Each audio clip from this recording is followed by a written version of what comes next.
Hi, I'm Jerry Carter with the Sierra Crest Business Law Group, and today I want to talk about contracts. A lot of people want to know what it takes to make an enforceable contract, or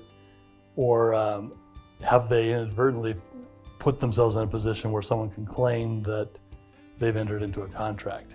And so basically in Nevada, a contract requires four things. The first is an offer. The second is acceptance. The third is a meeting of the minds. And the fourth is consideration. All of those are fairly specialized legal terms of art, and so I'll talk about each one in turn. An offer is basically when you offer to do something or to not do something on specified terms. And it can be something that you write in an email saying, hey, if you'll pick up my dog from the veterinarian, I'll buy you an ice cream cone. And so it can be an email, it can even be an oral conversation where you do that, but just something where you're telling the other side or another person what you'll do and what you'll do it in exchange for. So that's an offer. Acceptance is when the other person says yes.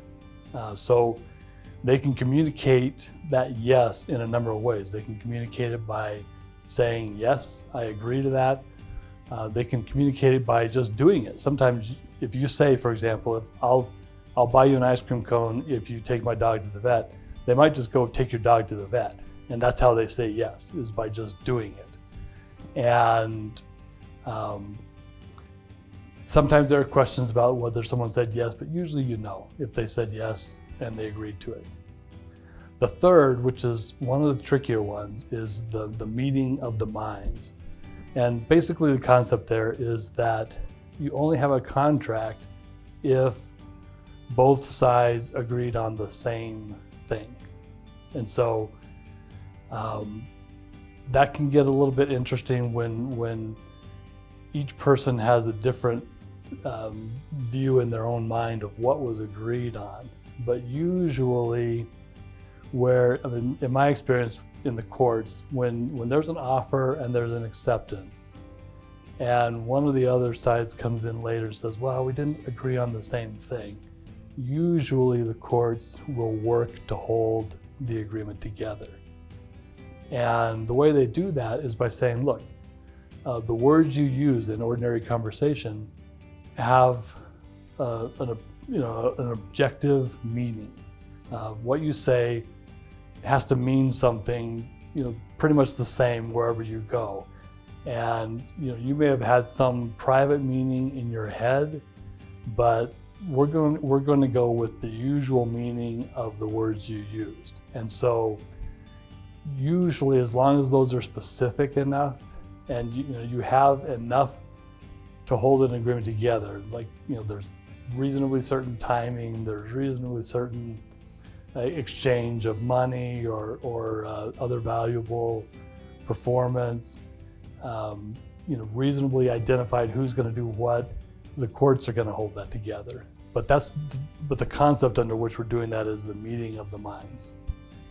And then the last element, the last required piece of an enforceable, valid agreement is consideration. And what that means is that each side has to give something to the other. There has to be an exchange. It can't be just a gift. A gift is a wholly different animal. But for a contract, there has to be value going in both directions. And we don't always focus on money. I mean, money is one way to have value going in both directions, but it can be an agreement to do something or an agreement not to do something.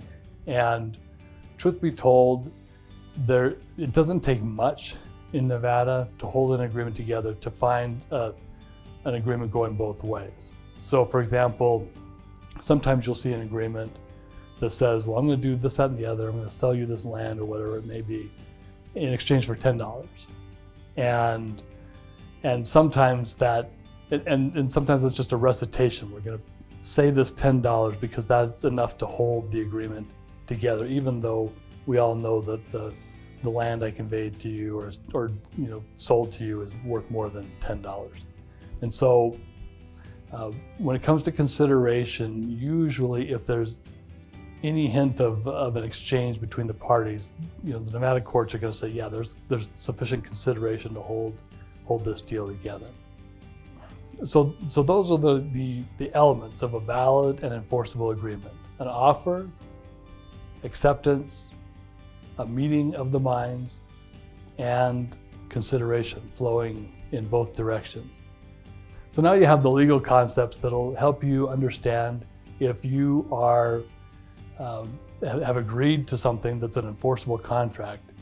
I invite you to not only look into that, but to call us with any other questions you have about the validity of a contract or an alleged contract that you may be part of, so that we can really drill down and look at your specific facts and circumstances and decide if there is an enforceable agreement.